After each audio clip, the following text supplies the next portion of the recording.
नमस्कार। Life inspires कुछ खास है। इस नई श्रृंखला में कुछ खास जानकारी लेकर मैं फिर से आई हूँ। इस वीडियो का विषय है भारत की कशीदाकारी, एम्ब्रॉयडरीज ऑफ इंडिया। मैंने नव वर्ष पर भारतीय डाक विभाग का एक कैलेंडर देखा। मुझे वह बहुत अच्छा लगा क्योंकि उसमें भारत के विभिन्न प्रांतों की कशीदाकारियों के विषय में महत्वपूर्ण जानकारी दी गई थी। मैंने जब उसे पढ़ा तो मुझे महसूस हुआ कि हम अपने देश की कलाओं के बारे में कितना कम जानते हैं। हम उन कशीदाकारियों के कपड़े पहनते हैं, साड़ियाँ पहनते हैं, दुपट्टे पहनते हैं, लेकिन उनके विषय में कुछ नहीं जानते, सिर्फ नाम जानते हैं। तो मुझे लगा कि यह जानकारी मुझे आपके साथ बांटनी चाहिए ताकि हम इन कशीदाकारियों के विषय में और अधिक जानकारी प्राप्त कर सकें। भारत की कशीदाकारी। कच्छ कढ़ाई। कच्छ कढ़ाई गुजरात के कच्छ जिले के आदिवासी समुदाय की विशिष्ट पारंपरिक हस्तशिल्प एवं वस्त्रकला परंपरा है।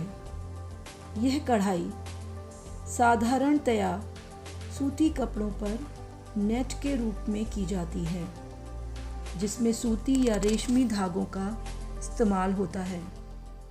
कच्छ की महिलाओं के लिए यह कला जीविका चलाने के लिए एक व्यवसाय बन गया है। Kutch embroidery is the textile signature art tradition of the tribal community of Kutch district of Gujarat. The embroidery is generally done on cotton fabrics in the form of a net using cotton or silk threads. The art form became a vocation for women of Kutch who made a living out of this craft. Sujani. Sujani की उत्पत्ति बिहार के भुसुरा गांव से हुई है। इसे एक कपड़े को दूसरे कपड़े पर सीने अर्थात क्विल्टिंग के रूप में जाना जाता है, जिसमें पुरानी साड़ियों और धोतियों को रचनात्मक कैनवस के रूप में प्रयोग में लाया जाता है। सुजनी केवल एक पारंपरिक शिल्प नहीं है, बल्कि यह सामाजिक और राजनीतिक संदेश देने का एक माध्यम भी है। Sujani embroidery originated from Busura village of Bihar. It is considered as a form of quilting wherein old saris and dhotis are used as the creative canvas. The Sujani is not merely a traditional craft, it is also a way to convey social and political messages. Phulkari. Phulkari Punjab की सबसे प्रसिद्ध ग्रामीण कढ़ाई परंपरा है। इसका उल्लेख वारिस शाह की प्रसिद्ध लोक कथा हीर रांझा में मिलता है। इसमें कपड़े के निचले भाग पर रफू वाली सुई से एक समय में एक ही धागे का इस्तेमाल किया जाता है, जिससे लंबी सिलाई की जाती है। इस प्रकार इसका मूल प्रतिरूप अर्थात डिजाइन तैयार होता है। Phulkari is the most famous rural embroidery tradition of Punjab. It finds mention in the Punjabi folklore of Heer Ranjha by Waris Shah.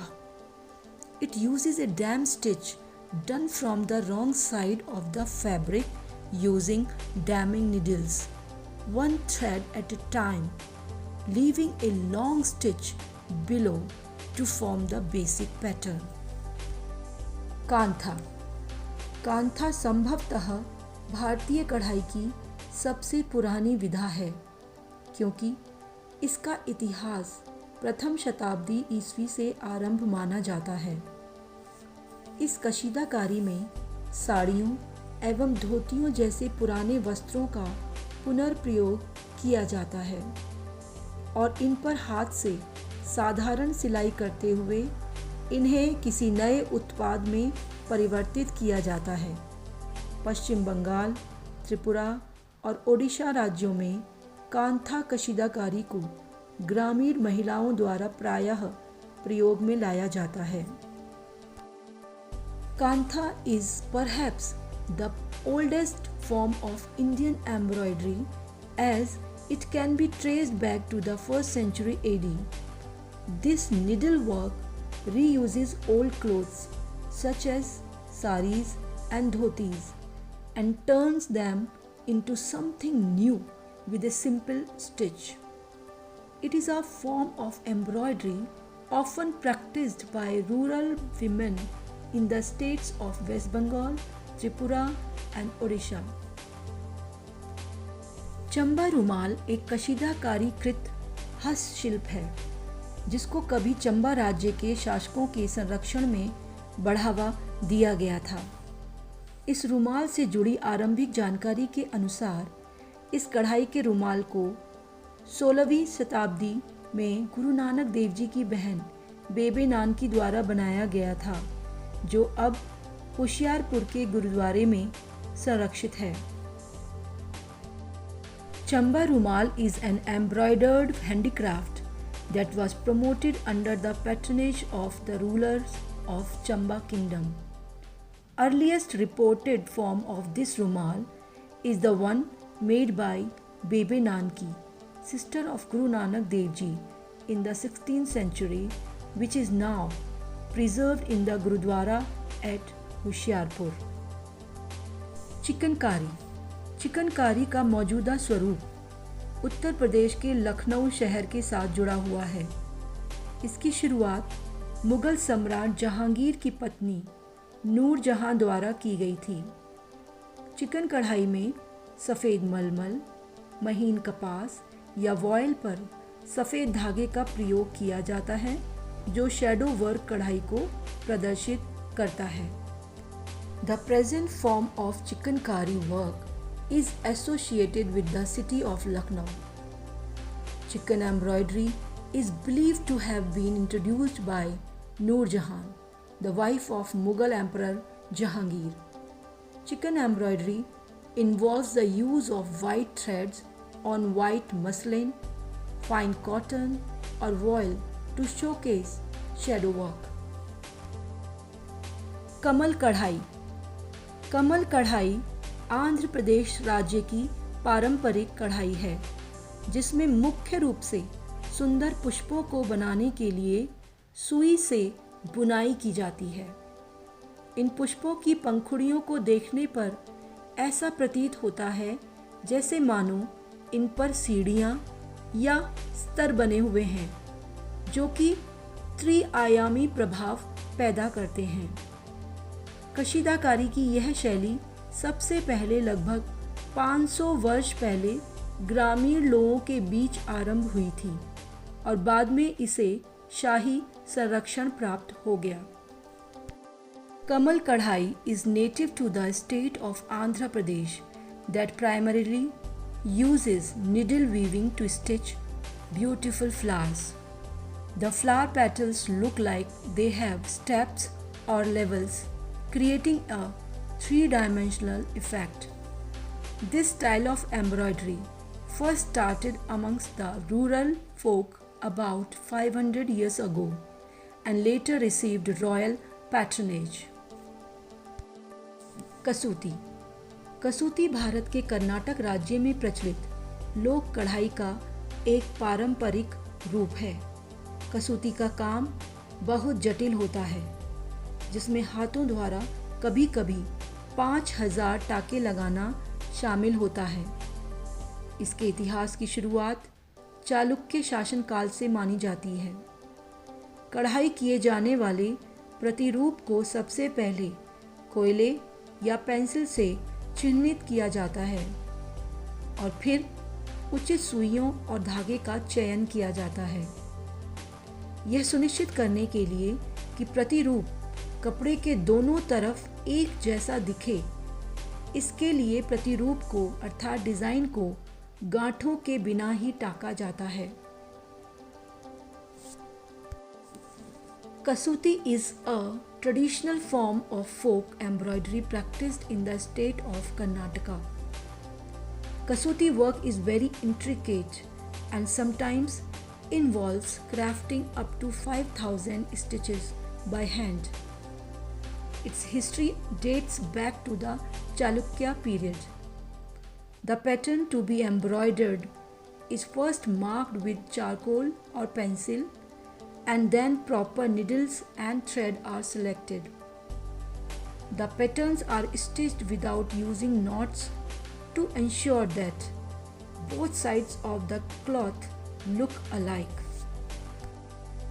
पिपली एप्लीक।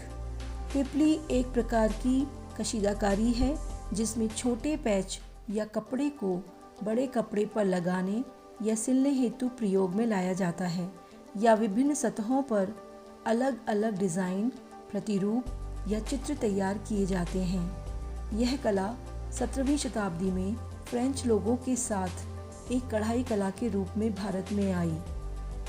उड़ीसा के पुरी तथा पिपली शहर में इस कला के अनेक केंद्र स्थित हैं। वहाँ के कशीदाकार इस कला से अपनी जीविका चलाते हैं। Applique is a type of embroidery that employs a smaller patch or fabric to be applied or sewed onto a larger fabric or surface to create different designs and abstract patterns.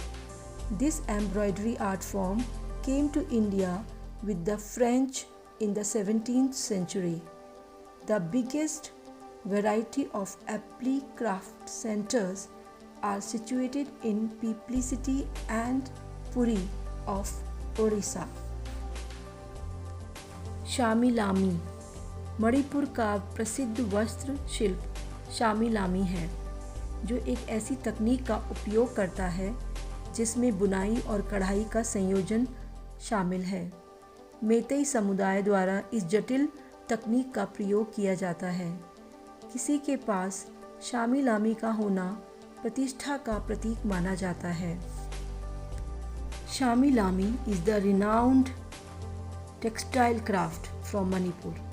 It uses a technique that combines both weaving and embroidery. The ethnic Meitei community practices this intricate technique. Kashmiri कढ़ाई। कश्मीरी कढ़ाई, जिसे कशीदा भी कहा जाता है, का उपयोग फिरन और नमदा के साथ साथ स्टोल के लिए भी किया जाता है। कश्मीरी कढ़ाई प्रकृति से प्रेरणा प्राप्त करती है। कश्मीरी कशीदाकारी सिंगल स्टिच के हुनरमंद प्रयोग के लिए जानी जाती है, जिसे अक्सर कश्मीरी स्टिच के नाम से भी जाना जाता है। Kashmiri embroidery, also called kashida, is used for firans and namdas as well as stoles. It draws inspiration from nature.